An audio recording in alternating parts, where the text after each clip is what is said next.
qué hacer con la minería. La minería tiene futuro en el país, hay condiciones para que se pueda realizar. ¿Puede ser esto una decisión del Estado ecuatoriano, de los ecuatorianos en general, o es solamente de una militancia, de una idea? ¿O cómo podemos un poco intercalar estas cosas? Y para eso nos acompañan Fernando Benalcázar, el ingeniero y viceministro de Recursos Naturales No Renovables, y el doctor Juan Francisco Guerrero, catedrático universitario y abogado, justo hoy litigando por el tema minero, ya que tenemos una consulta en ciernes. Se dará la consulta, ¿no? Les vamos a preguntar cómo va eso, qué está pensando el Estado. Así es que, bienvenidos, buenas tardes. Fernando, primero, bueno, regresando al país para el viceministerio, ¿cómo se encuentra? ¿Cómo hay este momento de definiciones? Algunos dicen que esto es una transición. Yo digo, es el ejercicio de un presidente distinto que abre un espacio, pero ¿cómo enfrentar esto? Que desde la misma Alianza País, que es la que lleva el presidente, y a ustedes que son técnicos que les invitan, ¿cómo enfrentar el tema de la minería? Bienvenido, buenas tardes.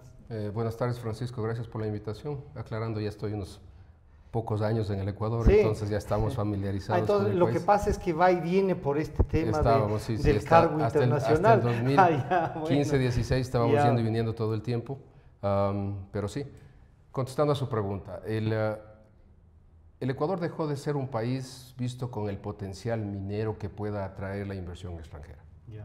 Ya hace un par de años se promocionó muy bien, hay que reconocer, a un costo tal vez muy alto, el posicionamiento, y ese potencial se ha convertido ya en un área de inversión.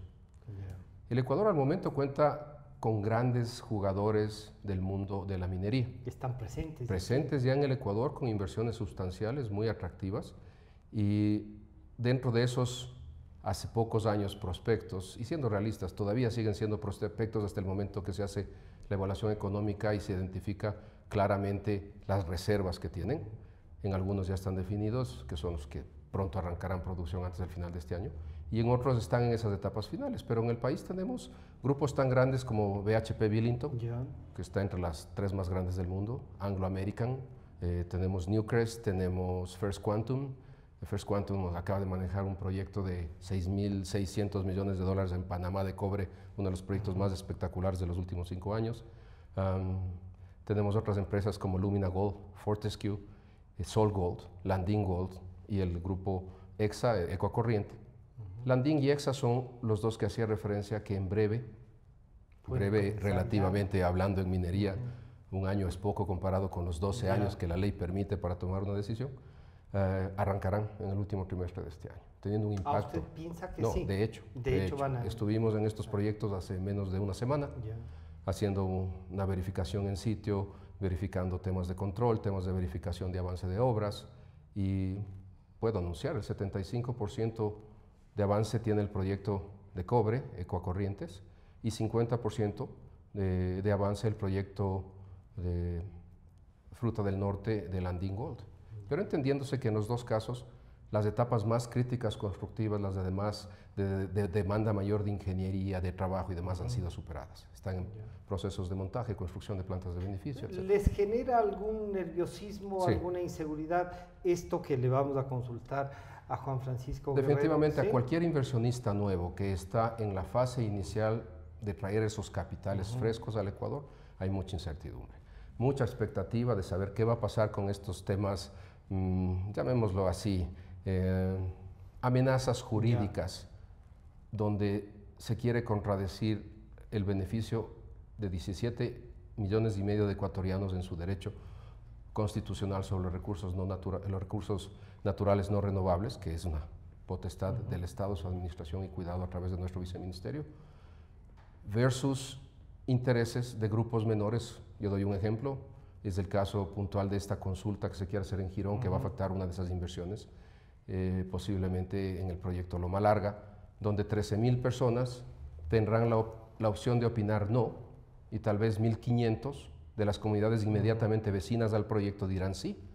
De ese conglomerado de 15,000, 15,200, menos de menos del 10% se espera que se pronuncie al sí, el 90% al no. Hay una perspectiva claro, de eso. Es definitivo, es definitivo, Ya. es un tema O sea, estrictamente... usted diría eso, si se da la consulta, cosa que hay que aclararla también como se ha dado, ¿usted creería que sí, que hay una mayoría para decir eso? ¿O hay la posibilidad de ganar también ahí? Siendo ¿En realistas, una buena campaña y en eso? Ok, siendo realistas es una cuestión bastante difícil que se dé, porque tienen una relación de 1 a 9, de 1 más 9, 10, pero definitivamente otra cosa es estar en sitio. Yo he estado ahí hace 15 días, hablar con las comunidades, ver cómo las comunidades del área de influencia inmediata, dentro de 5 o 6 kilómetros de donde se daría el proyecto, apoyan la minería, y no es el único caso. Hay infinidad de proyectos donde las grandes empresas que han venido a este país, que tienen estándares ambientales y sociales altísimos, son bienvenidas. Y ahí da la pauta para que los otros grupos, aquellos que entre comillas defienden temas ambientales, defienden temas del agua, defienden temas sociales en general, se ven comprometidos a una campaña muy fuerte, estructurada, con muchos recursos, que realmente llama la atención cómo se requieren esos recursos para eso. Pero el ejemplo que yo les daba, la preocupación que conlleva es que si se da esta consulta, es apenas un porcentaje inferior al 1 por 1000 de los ecuatorianos, Claro. que quieren hacer la consulta y comprometer una decisión que debería ser de 17,5 millones de ecuatorianos.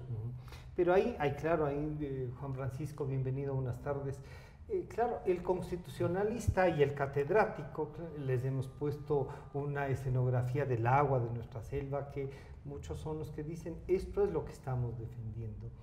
Pero también la Constitución le da garantías, no solo, digamos, el Estado puede, usando la Constitución, puede hacer su ejercicio. En Girón, ¿qué nomás está en juego? Bienvenido nuevamente. Muchas gracias, Francisco. Un gusto, señor viceministro, compartir este espacio. A ver, yo creo que hay que tener claro una premisa que no siempre todo el mundo la tiene presente.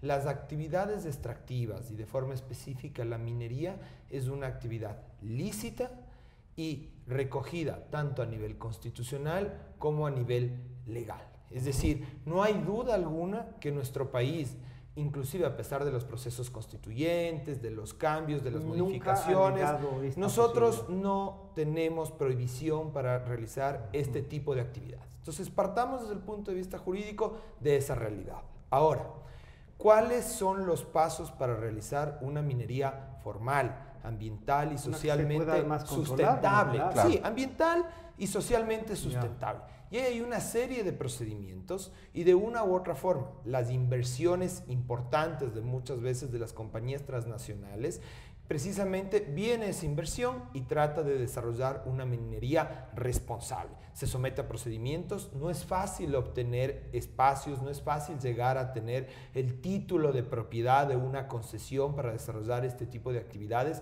y requiere décadas de inversión. O sea, yo no soy un experto en el punto de vista técnico, pero me ha llamado mucho la atención la cantidad de dinero que se debe invertir para llegar finalmente al punto en el cual yo puedo empezar a extraer material y eventualmente obtener réditos. Hay una inversión que toma su tiempo para comenzar a recuperarlo. El inversionista extranjero hace una inversión muy importante y la última etapa, luego, como dice el señor viceministro, en estos ámbitos 1 año es corto tiempo, luego de largos años de inversión y de trabajos que se puede empezar a recuperar. ¿Qué es lo preocupante en este escenario? Que precisamente cuando ya se lleva a cabo esa inversión, cuando están generalmente en las etapas finales, surgen los grupos que se autodenominan ambientalistas, que protegen el agua, que protegen la naturaleza. Y obviamente con un discurso que en primer lugar debo señalar que todos de una u otra forma sentimos simpatía, porque si a nosotros nos dicen, ¿están ustedes en que se cuide el agua? Vamos a decir que sí. ¿Está de acuerdo en que se proteja la naturaleza? Por supuesto. Ninguna persona en sus 5 sentidos va a decir sí. Entonces, claro, ese es, por ejemplo, el problema de este tipo de consultas populares. ¿Cómo se formulan? Se formulan con mensajes claramente inductivos, porque no son preguntas de ¿está usted de acuerdo con que se desarrolle la actividad minera de una manera social y ambientalmente sustentable? No. ¿Está usted de acuerdo con que no se contaminen las fuentes de agua? ¿Usted está de acuerdo con que no se destruyan los páramos? Las preguntas son claramente inductivas, de tal forma que este tipo de consultas populares, cuando se llevan a cabo, es fácilmente prever cuál va a ser el resultado de las mismas. Pero ahí jurídicamente uno tiene que tener claro algunos conceptos. A ver, el tema, por ejemplo, de la minería y en general la explotación de recursos no renovables, es un tema que le compete ¿a quién? ¿Le compete únicamente a las zonas de influencia de los proyectos? ¿Les compete a la provincia donde está o le compete al país? De acuerdo con la... Y aquí podríamos entrar en una discusión de opiniones, pero la Constitución es bastante clara. Y cuando habla de cuáles son las competencias del gobierno central y competencias exclusivas, dice la Constitución, es decir, competencias de las cuales... Exactamente. La explotación, la regulación, el tema extractivista es competencia del Estado central. Y esto tiene una lógica, y es que los recursos de una u otra forma van a alimentar el erario nacional. Pero está previsto hacer la consulta. No, actualmente está ya convocada la consulta. No, pero digo, antes de poner el ejemplo de Girón, la ley nos permite, digamos, no nos permite, dice que habrá que hacer en la zona. Se puede, pero es que hay que tener... derecho del Estado constitucional. Pero ahí hay que tener cuidado. Ya. No hay que confundir consulta popular con consulta previa o con las socializaciones de carácter ambiental que deben obtenerse previo a la licencia. Hay mucha gente que cree que es exactamente lo mismo. No. A ver, la consulta previa es un derecho que está establecido en la Constitución, pero que está establecido específicamente para los pueblos, nacionalidades y comunidades indígenas, forma expresa en el artículo 57 de la Constitución. Expresamente para áreas intangibles. Exacto, a ver, eso es otra cosa. Es decir, exactamente. Entonces, hablemos primero de la consulta previa. La consulta previa es un derecho establecido en la Constitución y que obedece a una serie de instrumentos internacionales que la tienen los pueblos, comunidades, nacionalidades indígenas. Si yo voy a realizar un proyecto extractivo en su territorio, tengo que hacer una consulta previa de forma obligatoria. Esa consulta previa está debidamente establecida en la Constitución. No es consulta popular, ojo con eso. Solo, disculpa que intervenga. Pueblos indígenas, pueblos afroecuatorianos y montubios. Eso establece en la Constitución nuestra. Sí, de hecho, casi un tema étnico. Sí, de hecho, inclusive hay una discusión si es que también alcanza a los afrodescendientes y a los montubios o a los indígenas. Pero, digamos, esa es la consulta previa. ¿Ya? De ahí la Constitución también habla de una socialización previo a la emisión de las licencias ambientales. Y eso sí es un derecho que tiene todo tipo de comunidad, independientemente si pertenece o no pertenece a una minoría étnica. Y eso está a cargo del Estado a través del Ministerio del Ambiente de llevar a cabo esos procesos previo al otorgamiento de las licencias ambientales. Adicionalmente, la Constitución establece ciertas zonas en las que está prohibida. Ahí sí las actividades extractivas. Ahí ni con consulta, nada. ¿Cuáles son esas áreas? ¿Cuáles son? Son las zonas, las áreas protegidas, las zonas intangibles y los centros urbanos. De hecho, una muestra de cuál es el alcance de una consulta popular que debe tener este tipo fue que para incluir en la prohibición a los centros urbanos se tuvo que realizar una consulta popular de carácter nacional. No se le preguntó a la gente de Zaruma, que era la que estaba directamente involucrada. No se les preguntó solamente a las zonas donde había proyectos extractivos. Nos preguntaron a todos los ecuatorianos si estamos de acuerdo en incluir dentro de las zonas en las cuales no se pueden realizar estas actividades a los centros urbanos. Y finalmente, perdóname Francisco, está la consulta popular. La consulta popular es otro tema. Y en los temas que son de competencia exclusivos del Estado central, si se quiere llevar a cabo una consulta popular, debemos tener derecho a participar todos los ecuatorianos, no solamente un grupo específico o un grupo determinado. Ese es un derecho de todos. ¿Usted siente que ha habido una manipulación quizá por la cercanía del Consejo Nacional Electoral y además se junta con una campaña electoral donde el principal actor está de candidato? Sí, o sea, yo creo que aquí han jugado... En lo de Girón hay eso. Han habido lamentables coincidencias. ¿Qué coincidió? No teníamos Corte Constitucional. La Corte Constitucional fue cesada, se declaró una vacancia constitucional y de forma, desde mi punto de vista, incomprensible, sabiendo que es de público conocimiento que no hay Corte Constitucional, el Consejo Nacional Electoral decide que hay un pronunciamiento ficto de constitucionalidad de la consulta y da paso a la convocatoria. Curiosamente, esa convocatoria de consulta popular es promovida por un actor político en las actuales circunstancias, de una afinidad públicamente reconocida con la presidenta del Consejo Nacional Electoral. Y digo públicamente reconocida porque hay fotografías en las cuales se ve la afinidad. Entonces uno dice, a ver, ¿cómo es esto? Y ya adentrándonos en el tema específico de la consulta popular, y algo que no saben la mayoría de los ciudadanos, es que esta consulta popular estaba en la Corte Constitucional acumulada con otra consulta popular. Es decir, no era un trámite individual, sino que estaba acumulada con otra consulta popular, se había acumulado formalmente por una consulta popular que más bien estaba promovida por otros colectivos, más bien pro minería, pero que como estaban relacionados con la misma zona, se habían acumulado en la Corte Constitucional. Lo curioso es que el CNE, de una forma que yo hasta ahora no logro entender, a pesar de estar acumulado, dice, da paso a la una consulta, pero respecto de la otra no la da paso, no se pronuncia. Entonces resulta que un proceso que inclusive estaba acumulado, que era uno solo desde el punto de vista jurídico, lo divide sin poder hacerlo, convoca a la consulta popular que le conviene al candidato afín a la presidenta del Consejo Nacional Electoral y guarda en el archivo la otra consulta popular. Bueno, ¿qué va a hacer el viceministerio? Porque eso es un tema, el ministerio en general, pero el viceministerio que está a su cargo, Fernando. ¿Qué es lo que nosotros hemos hecho? Hemos estado representando a los intereses del Estado en todos estos procesos. Hace pocas semanas nosotros presentamos un pedido de una medida cautelar específicamente, en el cual el punto de vista tiene que ver con mi primer comentario, que es un derecho de todos los ecuatorianos de ese proceso de consulta y no puntualmente del menos del 1 por 1000. Este entró dentro de la Corte y el pronunciamiento de la juez fue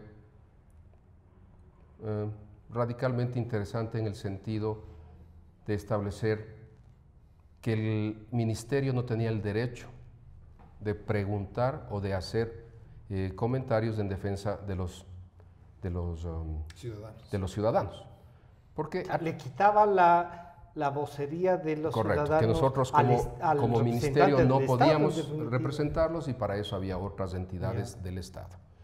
Y esto se asociaba con el hecho de que quienes iniciaron todo el proceso fuimos nosotros en el ministerio y teníamos la presencia de este conglomerado de personas de las comunidades aledañas a las áreas de influencia directa del proyecto, que como partes interesadas bajo la figura del amicus curiae presentaron sus puntos de vista. Igual presentó la empresa concesionaria del mismo proyecto. Haciendo un paréntesis y corroborando con los comentarios anteriores de ustedes, solo para tener una idea, esta empresa al día de hoy ha invertido ya 465 millones de dólares y no ha visto nada. Y de alguna manera, desde el punto de vista técnico, cuando una empresa minera es concesionada hace algunos años, en este caso son casi 14 años, y que han venido trabajando. Vienen trabajando y están conscientes que todos esos 465 millones de dólares podrían convertirse en una pérdida total. Pero ahí el Estado se vería obligado. Desde el punto de vista operativo, es un riesgo que toman 100% ellos. Entonces, supongamos que llegan a un punto en donde se llega a la fase de evaluación económica y factibilidad del proyecto, en donde ellos analizan y ven si ese yacimiento se convierte en una reserva económicamente rentable. Si la reserva dice es económicamente rentable, lo que hemos identificado nos da una vida de un proyecto, como el caso de ellos, probablemente de 10, 12 años, me quedo. Y comienzan, cuando entran en la fase de construcción y explotación, a recibir el rédito de esa inversión. Pero supongamos que esas reservas son nulas, no justifican económicamente hacerlas, entonces en esos 10, 12 años se acabó, se empacan y se van. Ese riesgo hay. desde el punto de vista técnico. Pero ese riesgo lo ha Cuando tenemos un riesgo como el que estamos hablando. Exacto, la empresa le puede decir al Estado, oiga, usted me permitió, me dio la concesión, invierto y ahora me están diciendo que van a decidir 12.000 personas. ¿Y por qué traje este pequeño paréntesis a colación? Porque quería llegar justo al punto que usted me dice. Entonces, volviendo al tema legal, participamos, entramos, hicimos, presentamos, se nos negó. Muy bien. Dos beneficios de esto. El primero es que dejamos claro que este punto económico le compete a todos los ecuatorianos. Porque si nosotros vamos a un arbitraje internacional, como ya el Ecuador ha enfrentado infinidad de ocasiones, y si somos realistas ha perdido en la mayoría de ellas. Más que realistas hemos tenido una desgracia total. Correcto. Y este caso, el número estimado en función de la inversión a la fecha, más lucro cesante, otro tipo de valores que se podría estimar, son 700 millones de dólares. 700. Entonces, es el primer punto, que dejamos claro o dejamos ya en la retina, en la cabeza de muchas personas, que hay una responsabilidad de esas autoridades que permitieron que eso pase. ¿Ha actuado en esto también la Procuraduría? Claro, la Procuraduría estuvo al lado del Ministerio de Energía y Recursos Naturales no Renovables. Estábamos ahí juntos, los dos iniciamos el proceso. Y el segundo punto que dejamos claro es lo que el doctor puso en la mesa hace 5 minutos. Cuando presentan los señores de la comunidad inmediatamente vecina al proyecto, se hace público que se presentó una semana después y con 2.100 firmas de apoyo, todas calificadas, una consulta paralela a aquella que se presenta una semana atrás con 1.500 firmas de apoyo, en la cual ellos, en esta segunda, aprovechando de un tema que existe, el porcentaje de inversión social, de inversión en las comunidades aledañas a los proyectos, que es algo que dentro de la ley amazónica estaba claro, plantean una pregunta similar y dicen, ¿están ustedes de acuerdo que se invierta 60% de las regalías que la empresa minera produciría para el Estado en nuestros proyectos, en nuestras áreas de influencia para crecimiento de nuestras comunidades? Eso queda claro que el CNE no les había ni siquiera tomado en cuenta, y el reclamo de ellos en el amicus curiae fue ese. ¿Por qué a nosotros nos están discriminando? ¿Por qué a nosotros no nos ayudan? Y esto se puso en la mesa. Consecuencia, la gente ya ha pensado 2 veces con respecto a la potencial pérdida que vamos a tener en este caso puntual, y eventualmente un segundo proyecto que también es de la provincia de La Suay, que se llama Río Blanco, del que podemos hablar más tarde. Y segundo, el Tribunal Contencioso Electoral, y discúlpeme que me meta en la parte legal, pero ya en esto toca solo poner sobre la mesa. Sí, claro. El Tribunal Contencioso Electoral dice, ups, algo ha pasado aquí. Y en una manera rápida y efectiva convocan a la comunidad, y ahí sí corríjame por favor si estoy equivocado, y les invitan a que presenten su caso ante el Contencioso Electoral. Ahí también nosotros, como ministerio, en representación de los intereses del Estado, al ser una audiencia de estrados. Sí, una audiencia pública de estrados. Una audiencia pública. Acudieron como claro, ministerio como y la ministerio, Procuraduría también. Sí, definitivamente estuvimos ahí presentes, pese a que el CNE, al inicio de la audiencia, reiteró que nosotros no teníamos ningún rol ahí, que se nos había dicho que no teníamos ningún papel. El presidente del tribunal, al ser una audiencia pública abierta, nos dio a nosotros, tanto al equipo legal como a mí, en representación del ministerio, poner nuestro punto de vista. Y estamos a la expectativa de ver ese resultado. Pero este resultado podría dañar todo el proyecto del Estado ecuatoriano frente a la minería, porque mañana hay gestores de esto que viven de hacer esta actividad y que prefieren la minería ilegal y no esta que puede estar. Y la ilegal sí es la contaminante y la que promueve una serie de delitos a su alrededor. Francisco, usted da en el clavo en algo. La minería ilegal.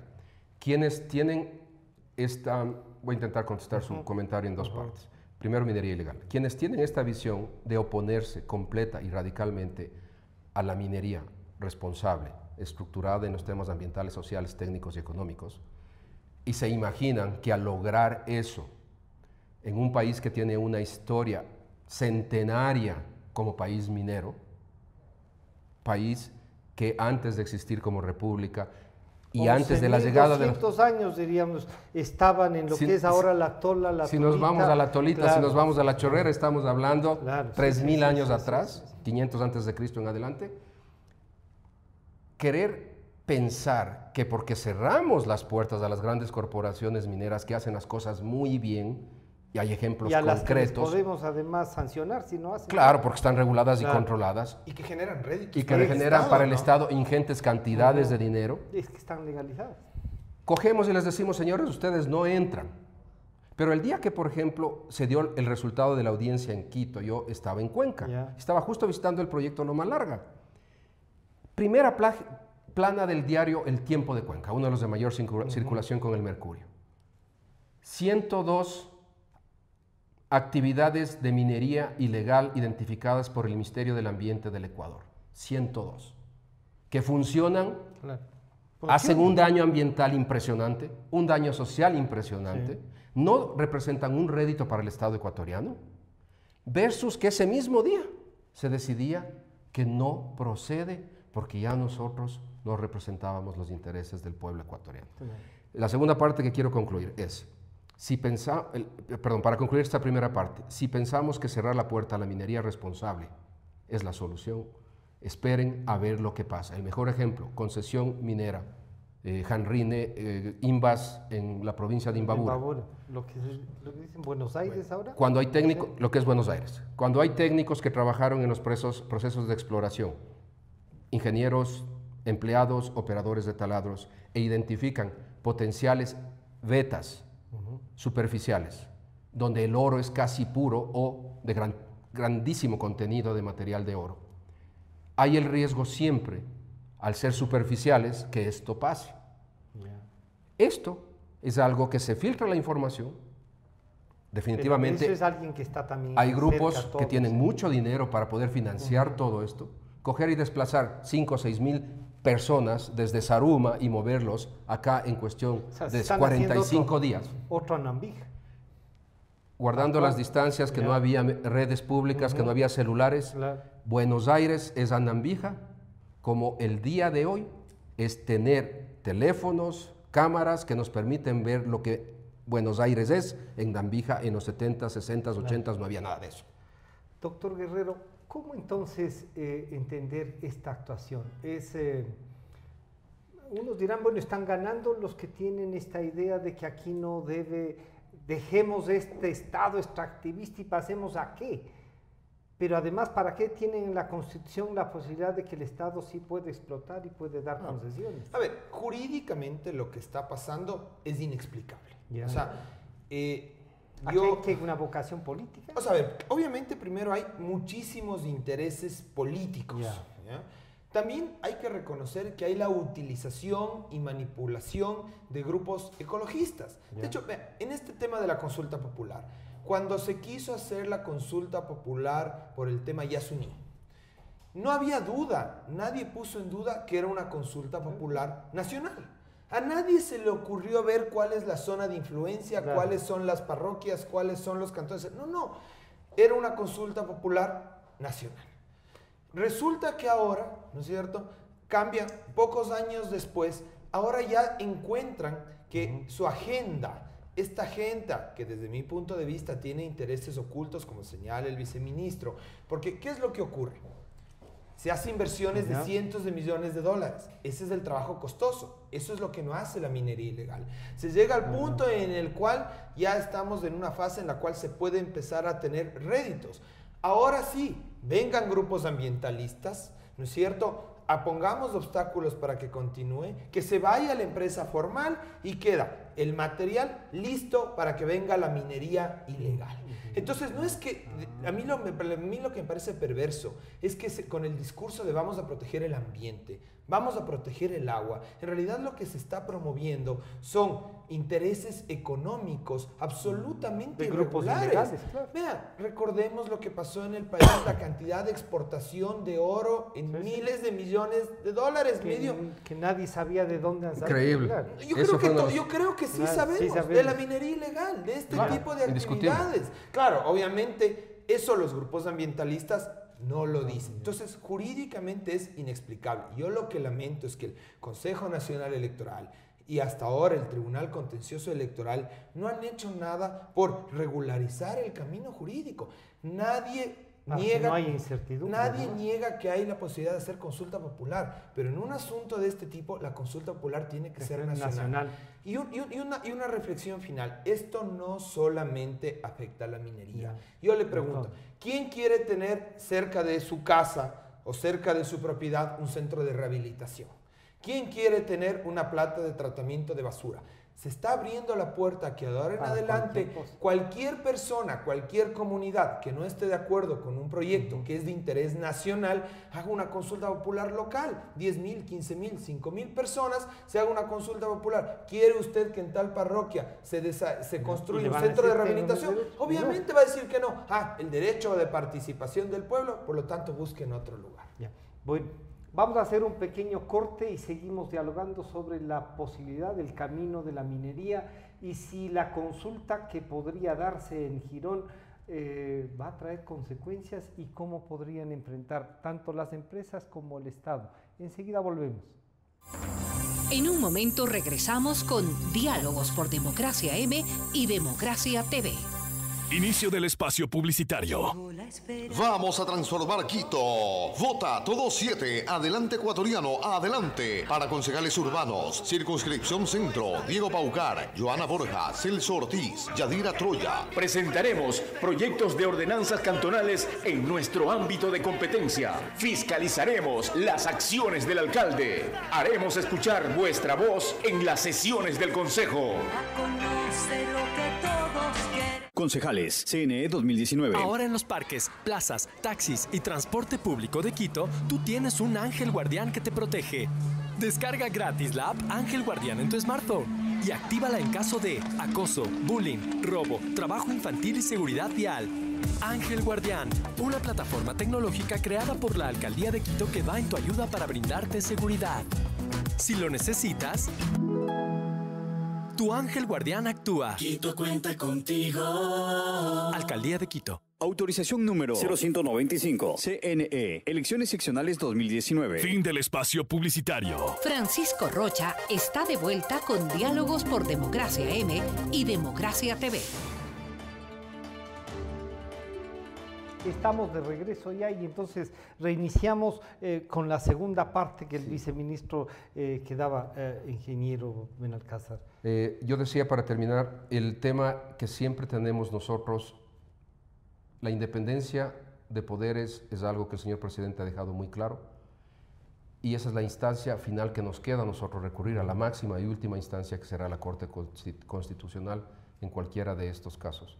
Incluido si es que hay un resultado ya de la consulta. No, claro. ¿Usted cree que de plano va a haber una consulta? Difícil asegurar el de plano va a la consulta, siempre queda la esperanza que alguien pueda educar, concienciar y reaccionen, pero en el peor escenario, si es que procede la consulta y la consulta da uno, nos queda la instancia de la Corte Constitucional, en donde yo creo que el nivel de los jueces y el nombre y la transparencia y la fama de ellos como profesionales del derecho, permitirá que se tomen las mejores decisiones basadas en la Constitución ecuatoriana y viendo por los intereses de los ecuatorianos. Entonces, es absolutamente importante. Ahora, el tema de la segunda parte de mi respuesta tenía que ver con esto de la minería ilegal. El tema de la minería ilegal es algo que preocupa porque, como dijimos hace poco, tiene un impacto ambiental, social, económico, y generalmente las personas que están atrás de esto manejan mucho dinero, mueven masas, tienen un impacto social, tienen un impacto en la comunidad sumamente grande e incomparable con aquel impacto positivo que las empresas de carácter internacional o nacional con buenas prácticas o lo que llamamos las mejores prácticas de la industria traen. Y esto es algo que tengamos en cuenta. Cerrar la puerta no quiere decir que mañana no hay minería. No hay minería. Hay lo peor es que hay una minería ilegal, que, como usted ha dicho, está identificada. ¿Qué esperar entonces de del contencioso electoral que podría resolver? A ver, yo personalmente no soy muy optimista, porque ya el Tribunal Contencioso Electoral tuvo dos oportunidades para corregir, para decir, ¿saben qué? No podemos hacer la consulta popular porque no hay el dictamen previo que establece el artículo 104 de la Constitución que se requiere. No lo dijo y el Tribunal Contencioso Electoral. Y permitió la continuación del proceso. Recordemos que toda consulta popular requiere un dictamen previo de constitucionalidad. Y precisamente, ¿por qué requiere un dictamen previo de constitucionalidad? Para evitar que, por ejemplo, se hagan preguntas que puedan comprometer los derechos de las personas. Para evitar que se hagan preguntas locales respecto de cuestiones de carácter nacional, para evitar que haya preguntas que de una u otra forma tengan el propósito de inducir a una respuesta al elector. Esa es la importancia del dictamen previo. Es esencial. Que en el presente caso no ha existido. Y yo, en realidad, en eso me aparto un poco de lo que dice el señor viceministro. Yo personalmente creo que la Corte Constitucional no debería actuar luego de la consulta popular. Debería actuar ahora. Debería actuar ya. ¿Por qué motivo? Porque, como yo le mencionaba, en la Corte Constitucional reposa ya algún tiempo el expediente acumulado de las dos consultas populares.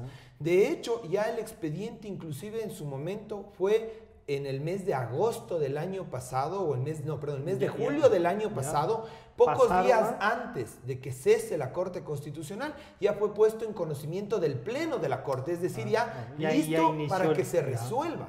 Entonces, la Corte Constitucional tiene la posibilidad del día de hoy, si quisiese y hubiese la voluntad de pronunciarse sobre este tema, de emitir un pronunciamiento y decirnos... ¿Ustedes han hecho un requerimiento para que así suceda? Lo que pasa es que no... A ver, yo en este caso yo soy abogado de la empresa. El requerimiento es de la comunidad que fue quien propuso, los proponentes de la consulta popular. Obviamente que nosotros estamos al tanto de lo que está ocurriendo. Sé que la comunidad ya solicitó ser recibido en audiencia por parte de la Corte Constitucional a efectos de hacer escuchar su punto de vista y que la Corte resuelva. Y básicamente lo que nos debería decir la Corte Constitucional es si una consulta popular de la naturaleza que se ha planteado es o no es viable.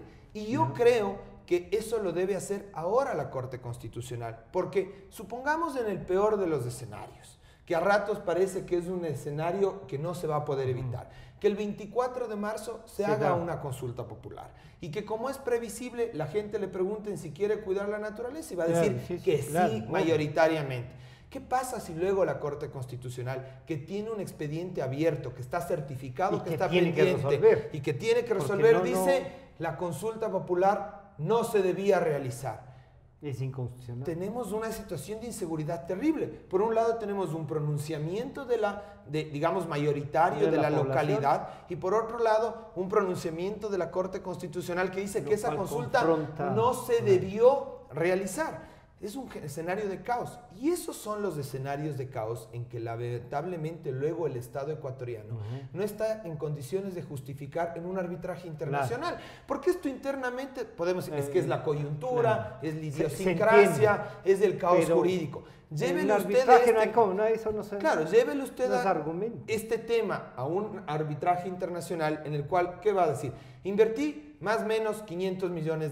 Cuando finalmente tenía la posibilidad de obtener réditos, me hicieron una consulta popular de 15,000 personas y me dijeron, ya no puede obtenerlo. Sí, que la Corte, que el Tribunal, que el Contencioso. Mira, ¿cómo es posible que eso ocurra? Y ojalá, y ahí sí yo me adhiero a las palabras del viceministro, porque yo debo reconocer que se ha visto, yo es la primera vez que realmente veo al ministerio en una posición muy firme de defensa de los derechos de las personas, independientemente de ningún tipo de ideología. Yo he visto realmente una posición firme que a mí personalmente me ha llamado la atención, porque muchas veces en estos casos las empresas nos quedamos solas. No, aquí la verdad es que no solo que ha sido un acompañamiento, el liderazgo ha sido por parte del ministerio. O sea, es una posición muy interesante, pero ojalá las autoridades, que efectivamente hay que respetar la independencia, pero si llega a haber una condena de 500, 600, 700 millones de dólares, ojalá la presidenta del CNE también tenga que poner su parte en el tema. El derecho de repetición. De hecho, el Estado no solo que podría, el Estado debería ejercer su derecho de repetición en contra de todas las personas que con sus acciones o con sus omisiones permitieron algo así. Pero insisto, la Corte Constitucional tiene la posibilidad de solucionar esto ahora. Ingeniero Benalcázar, ¿qué más puede depender de esto? las otras empresas que están, las que ya van a comenzar a producir, como usted ha anticipado a finales de año, deben estar un poco nerviosos, ¿será? El impacto está en lo que conocemos en el mundo de las inversiones y en las industrias extractivas, en la seguridad jurídica que ofrecemos como país. Agradezco los comentarios del reconocimiento doctor, de trabajar porque definitivamente el pasado es el pasado, el presente y el futuro es lo que nosotros vemos. Estamos comprometidos para traer esa inversión. El Ecuador del futuro, el Ecuador de aquí a 5, 10, 15 años, del que verán nuestros hijos, es el Ecuador minero. El Ecuador tiene ya no un potencial, ya es un destino de inversión minera. Entonces la seguridad jurídica es algo importantísimo que nosotros tenemos que estructurar. ¿Puede destruirse ese futuro que usted visualiza? Creo que puede destruirse. Y aquí se armó el relajo, porque todo será ilegal. Creo que puede destruirse si permitimos que esta bola de nieve siga creciendo. Esta bola de nieve está localizada al momento en la provincia de La Suay, y algún brote ya estamos viendo en Imbabura. El gobierno está consciente de eso, las actividades ilegales están en la mira formal a través de un comité interinstitucional que alberga 6, 7 ministerios, porque Buenos Aires es algo sobre lo que tenemos que actuar. Sí. De igual manera tenemos que actuar en Río Blanco. Río Blanco es un lugar en donde estaban a punto de entrar en producción, están listos, es cuestión de 6, 7 meses para que ellos... Claro, aquí hubo el mismo concepto, los mismos actores, dejaron 6, 7, 8, 9 personas que se encargan de implantar el terror, ahí se quemó el campamento, hubo una violencia, mataron a un policía, fue algo, un escándalo. Eso es algo que también no puede repetirse y debemos como Estado y como gobierno está tomada la decisión de controlar estos 2 casos puntuales. Hay otros casos, pequeños brotes que hemos logrado trabajar. ¿Por qué es importante evitar eso? Es justamente asociado con la consecuencia de estas actividades iniciales, minería ilegal, que dan un impacto a la imagen del país para ese destino de inversión. ¿Se puede vincular a la gente que está en esto y que hacerles notar que están siendo utilizados para desarrollar una minería formal? Todas las personas de las comunidades, tanto en el tema de Loma Larga, si no me engaño los nombres, San Gerardo, Victoria del Portete, Chumblín, como las comunidades al lado del proyecto Río Blanco, que es la comunidad Río Blanco, 43 familias, de las cuales 30 han salido en este periodo de los últimos 14 meses por intimidación, por abuso de sus derechos humanos, por expulsión, por miedo, por pavor. El propio presidente del GAD de Molleturo está bajo protección del programa de testigos porque es uno al que le agredieron y está en contra de estos grupos y a favor de la minería. Entonces el factor común de estas comunidades en la vecindad inmediata es que ellos ven, porque son parte del empleo, están incluidos en cadenas de valor en donde ellos, a través de capacitación, crecimiento económico, aportan a la economía nacional y son parte de los sistemas de abastecimiento de alimentos, sistemas de limpieza, sistemas de lavandería, o proveen a través de empresas comunitarias servicios que la empresa necesita. Aquí le doy un ejemplo vital, importantísimo, y lo pido que lo confirmen. Acabo de regresar de Fruta del Norte. En Fruta del Norte, en la provincia de Zamora Chinchipe, ¿sabe quién es el tercer mayor pagador de impuestos de la provincia? La empresa comunitaria de catering. Mayor pagador, Ecuacorriente, por la gigantesca inversión en el proyecto de cobre. Segundo pagador, Fruta del Norte. Tercer pagador de impuestos, la empresa comunitaria que resulta después de varios años de interacción, de creación de capacidades, de entrenamiento y demás. Pero ahí le digo una cosa, y estas denuncias de casi esclavizar a algunas gentes, de no pagar, de que hay unos horarios que no... Desconozco, ¿sí? Desconozco. Lo que sí le puedo garantizar es lo que yo he visto y desde donde yo tengo control. En el mes de septiembre, por ejemplo, el proyecto que usted hace referencia, que asumo que es el proyecto de los chinos, que también acompaña la prensa local e internacional, y sé de lo que me está hablando, en ese sentido, desconozco qué acciones y qué controles daba el gobierno en su momento. Pero en este momento, el gobierno es blanco y negro. Ellos tienen suspendidos 4 frentes de trabajo, por más que nos interese que entre en producción, pero no podemos comprometer que en el mes de octubre hubo una fatalidad en ese proyecto, que en el mes de noviembre hubo una segunda fatalidad. Yo estaba en oficina apenas 6 semanas y en noviembre ya estaba 3 meses. Se suspendió el proyecto porque no hay precio que justifique que un empleado muera en un proyecto. Y es que ahí hace la Y en los diferencia temas entre ambientales, lo legal y lo ilegal. en los Exacto. temas Ahí ambientales hace la había diferencia. problemas y siguen ellos con varios puntos de su licencia ambiental suspendidos y en revisión. Convocamos a una reunión en octubre y una reunión de seguimiento en enero al presidente ejecutivo y a su alta plana mayor, en donde en octubre se le dejó claras las reglas del juego. Señores, hay una sola ley. El viceministerio de Minas es el ente rector y adscrito a nosotros está el ente de regulación y control, que es la ARCOM. O ustedes entran en línea como entran todas las empresas mineras serias y responsables, o su O ahí sí proyecto se tiene se que queda ahí. claro, se queda Eso ahí. le puedo dar respuesta. Ya. Y eso estamos ahí. Y eso fue uno de mis motivos del viaje de la semana pasada. Doctor Guerrero, ¿cómo conciliar esta visión ecológica, el tema jurídico, digamos, lo que puede ser, y a veces uno entiende, porque cuando ha estado en política hay necesidades también? ¿Cómo hacer atractivo que lo legal se convierta en el camino real? Y algunos dicen, no, es que mire, con todas las cosas que nos ponen encima, lo legal no es lo atractivo. Ya estamos ahí y ahí nos tendrán que resolver. A ver, la verdad es que yo creo que en esto la respuesta es la minería formal. Ya. La minería formal genera una serie de beneficios. En primer lugar, tú para poder empezar tu proyecto tienes la necesidad de tener una serie de controles de carácter ambiental. ¿Ya? Entonces, si efectivamente tú estás realizando un proyecto formal y incumples tu plan de manejo ambiental, si tú no eres ambientalmente sustentable, inclusive te pueden suspender tu proyecto. Correcto. Y en el peor de los casos, revocar las licencias y pierdes tu inversión. Ya. Entonces, cuando un proyecto formal tiene una licencia ambiental, tiene un seguimiento y una auditoría permanente. Entonces, si efectivamente hay una descarga, por ejemplo, indebida a una fuente de agua, automáticamente las autoridades ambientales pueden entrar a sancionarte, a exigirte una remediación y eventualmente una indemnización. Entonces, desde el punto de vista estamos garantizados. Claro, y sobre todo que no te van a dar una licencia ambiental si tú estás en una zona intangible, si tú estás en un área protegida, si tú estás en un centro urbano, y tú vas a tener un acompañamiento permanente, porque la normativa ambiental en el Ecuador no es una normativa muy laxa o no es una normativa muy permisiva, más bien es severa. Entonces tenemos ese instrumento. Por otra parte, ¿no es cierto? ¿Qué es lo que ocurre y qué es lo que llama muchas veces la atención?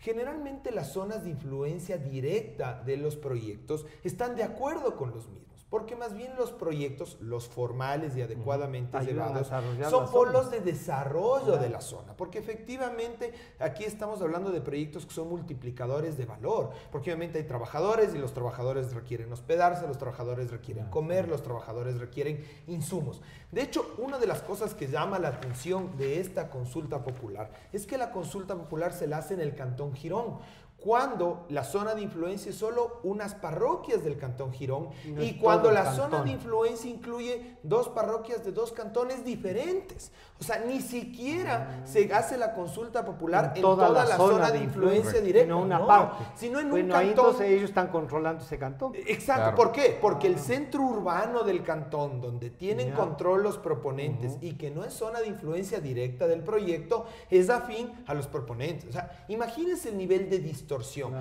Lo mismo ocurrió en el caso Río Blanco. Si usted iba a las comunidades de la zona de influencia directa, es gente que está de acuerdo en el proyecto porque ha visto más bien una oportunidad de desarrollo. Entonces ahí se cumple también el hecho de que el proyecto sea socialmente sustentable.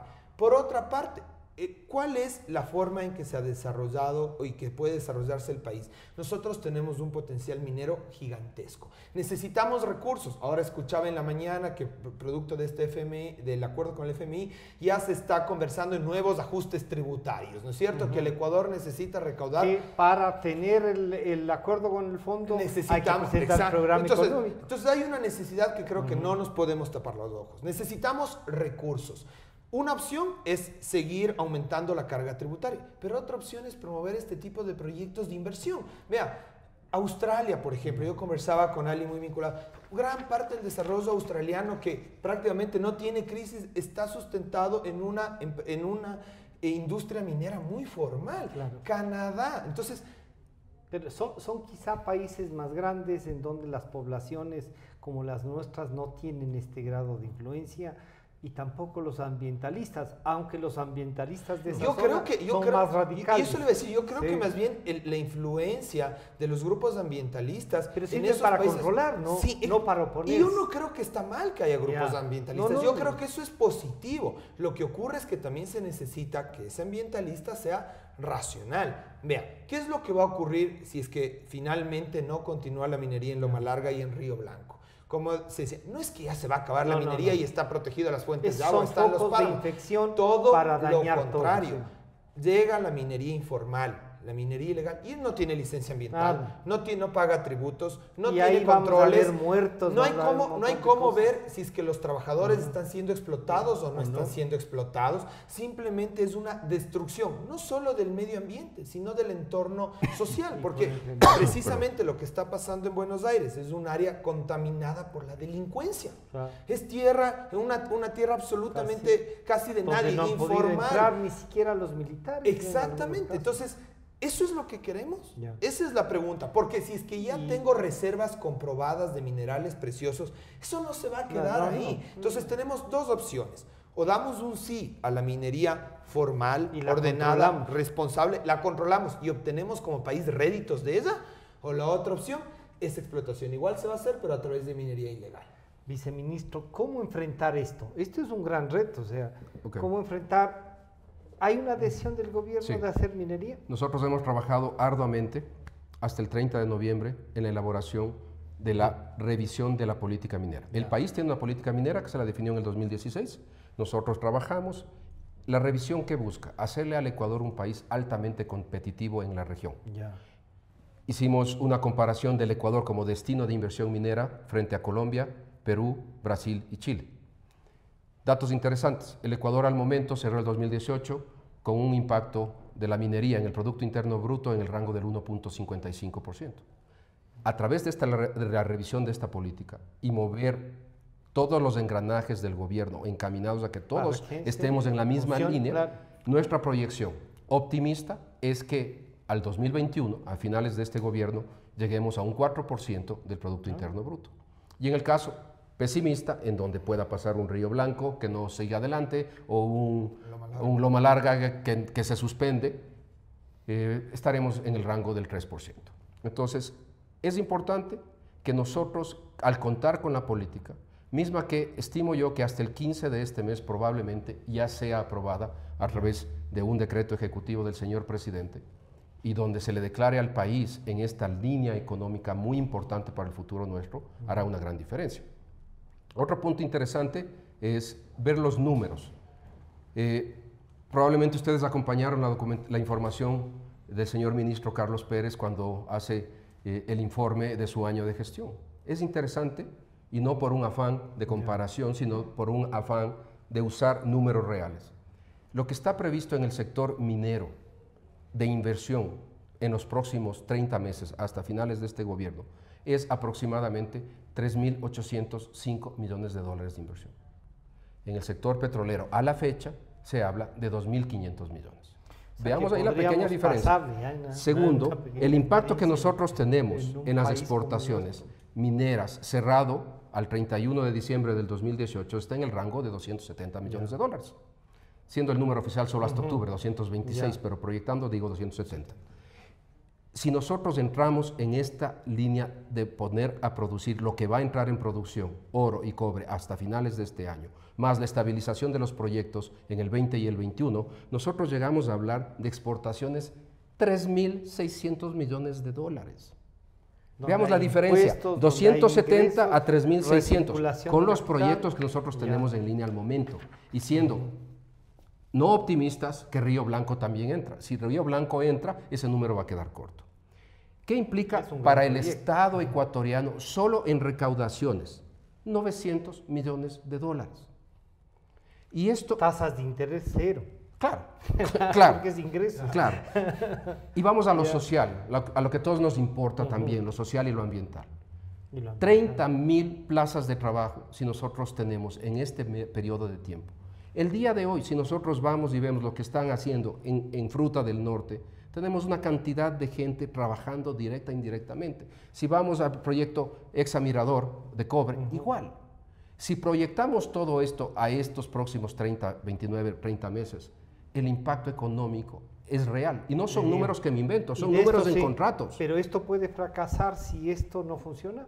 Puede fracasar, como yo le decía, si esta bola de nieve sigue creciendo. Por eso el Estado está consciente, la bola de nieve tiene que disolvérsela en Azuay. Y eso se ha hecho entender en el Consejo Electoral, en el Tribunal, la Corte Constitucional. ¿Cómo siente usted?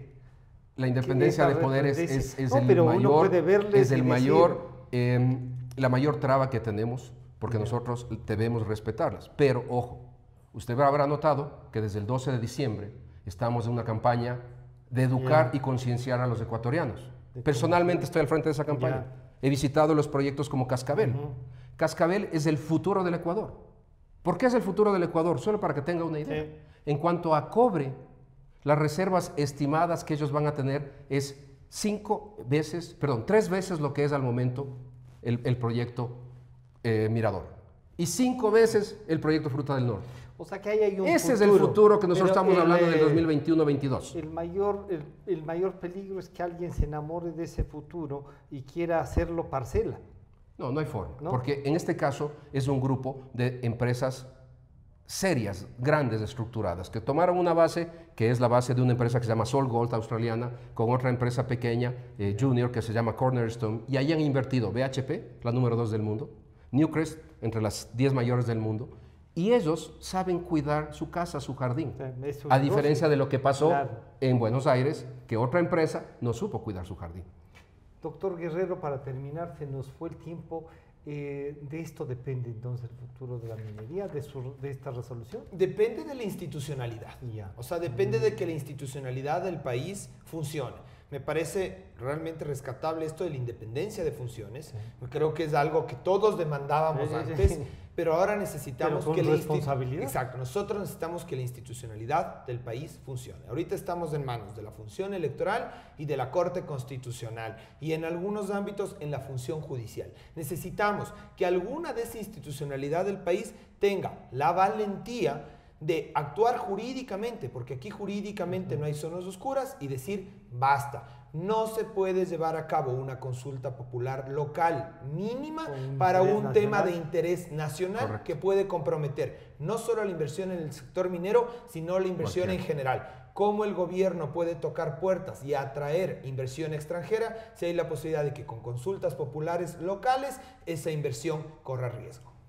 Yo quiero agradecer al viceministro de Recursos Naturales, el señor ingeniero Fernando Benalcázar, y al doctor Juan Francisco Guerrero, catedrático universitario, pero además abogado litigante en este caso.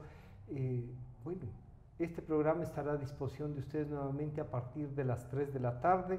Les estaremos repartiendo a nuestros suscriptores y decirles que aquí está en juego el futuro. Creo que hay que asumir con responsabilidad tanto las autoridades como la población. Esperemos que el futuro tenga mayores campos para crecer. A ustedes muchísimas gracias por acompañarnos. Usted es muy amable, Y Francisco. nos estamos encontrando el día miércoles de ceniza.